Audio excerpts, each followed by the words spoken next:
નમસ્કાર વિદ્યાર્થી મિત્રો, તમારું હાર્દિક સ્વાગત છે એજ્યુકેશન ઇન ગુજરાતી ચેનલ પર। આજનો આપણો ટોપિક છે ધોરણ 10 વિષય હિન્દી। તેમાં જોઈએ ચેપ્ટર નંબર 19। તેમનું નામ છે તોતાઓર ઇન્દ્ર।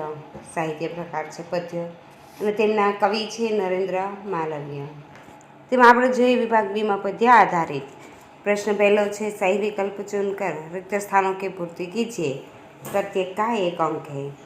उसमें पहला है देवताओं के साथ देवपति वन से गुजर रहा था। दूसरा है इंद्र के अनुसार सूखे तरु पर रहना तोते की मूर्खता थी।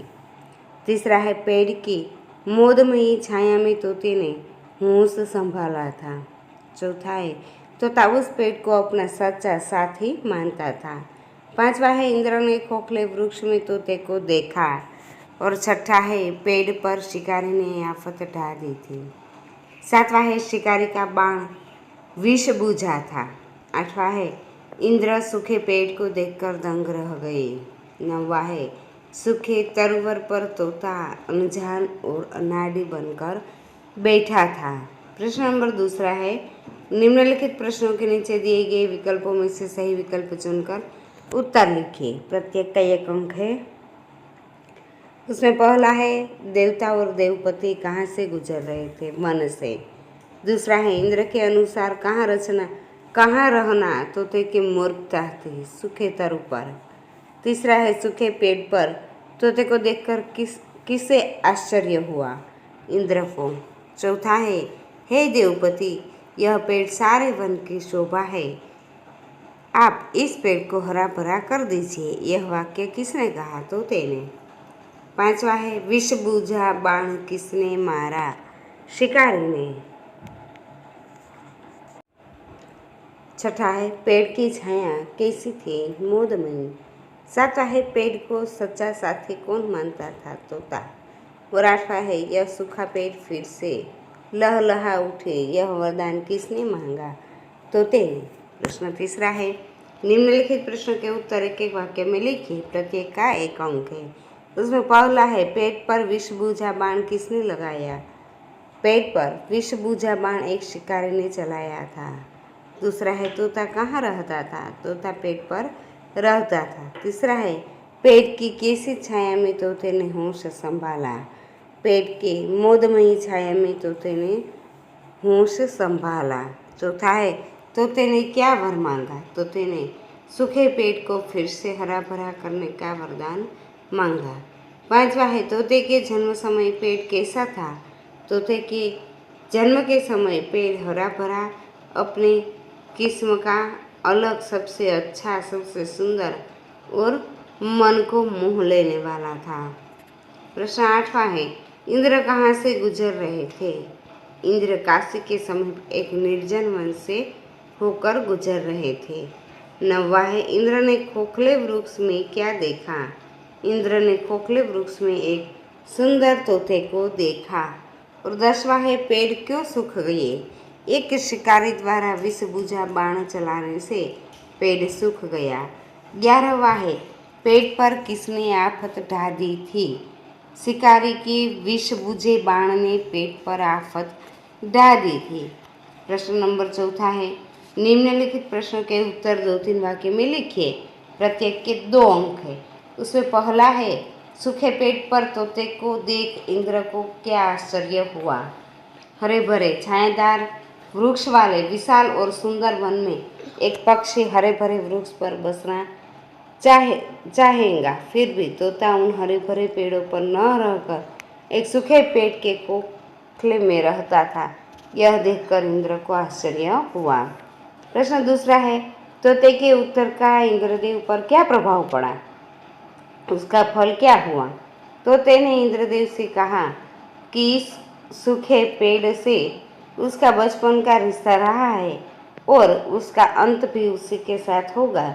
यह सुनकर इंद्रदेव द्रवित हो गए। उन्होंने उस पेड़ को नवजीवन प्रदान कर दिया और वह पहले की तरह हरा भरा हो गया। प्रश्न 5वां है निम्नलिखित प्रश्न के उत्तर 4-5 वाक्य में लिखिए। 3 अंक है। तोते ने उस पेड़ से अपने अत्यधिक लगाव के क्या क्या कारण बताए हैं? तोते का उस पेड़ से बहुत ही लगाव था। पहले वह पेड़ पर हरा भरा और सुंदर था। तोते का जन्म उसी पेड़ पर हुआ था। उसकी डाली डाली उसे प्राणों से भी प्यारी थी। उसने उस पेड़ की आनंददायक छाया में होश संभाला था। उसे बोलने, फुदकने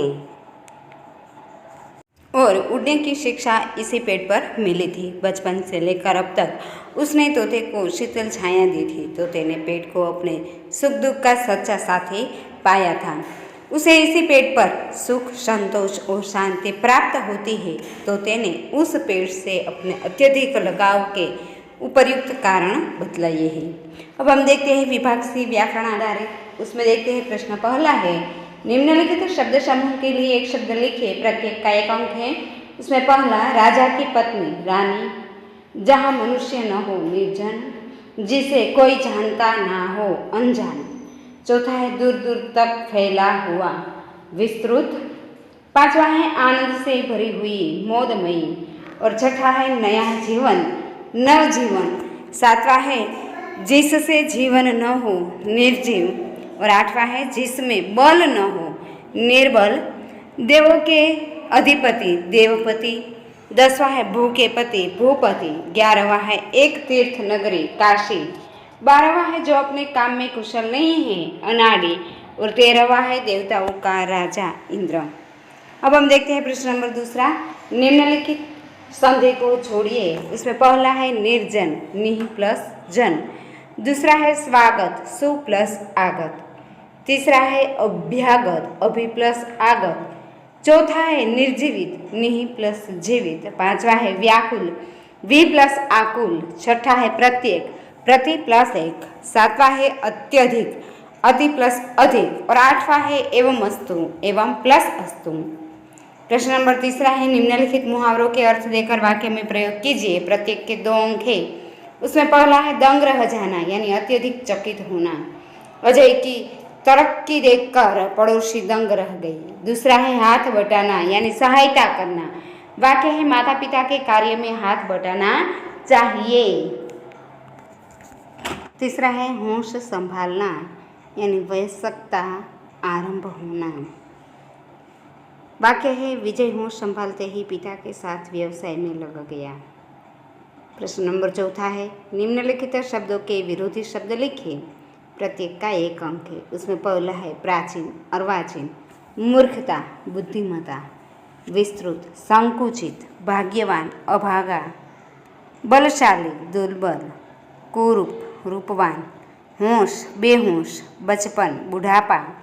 भारी, हल्का। हर्ष, विशाल।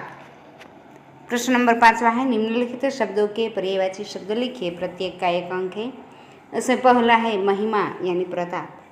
अति, काफी। तरुण, पेड़। मनहर, यानी मनोहर। कहानी, कथा। देवपति, इंद्र। हर्षित, प्रसन्न। तन, शरीर।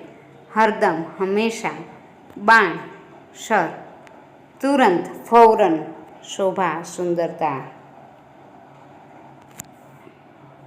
प्रश्न नंबर 6 है, निम्नलिखित शब्दों की भाववाचक संज्ञा लिखिए। प्रत्येक का 1 अंक है। उसमें पहला है सुनाना, सुनवाई। खोखला, खोखलापन। पूछना, पूछ। मूर्ख, मूर्खता। 5वां है विस्तृत, विस्तार। कुरूप, कुरूपता। मुस्काना, मुस्कान। सच्चा, सच्चाई। साथी, साथ। शिकारी, शिकार। 7वां है, निम्नलिखित शब्दों की कर्तृवाचक संज्ञा लिखिए। पहला है कहानी, कहानीकार। दूसरा है जन्म, जन्मदाता। तीसरा शिकार, शिकारी। चौथा बोलना, वक्ता। 5वां है वर, वरदाता। छठा है छाया, छायादार। 7वां है मन, मनहर। 8वां है गाना, गायक। 9वां है सुख, सुखद। और 10वां है विष, विषदार।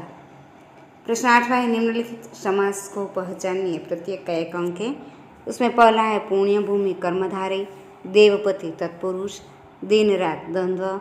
आजीवन, अव्ययी भाव। मनहर, तत्पुरुष।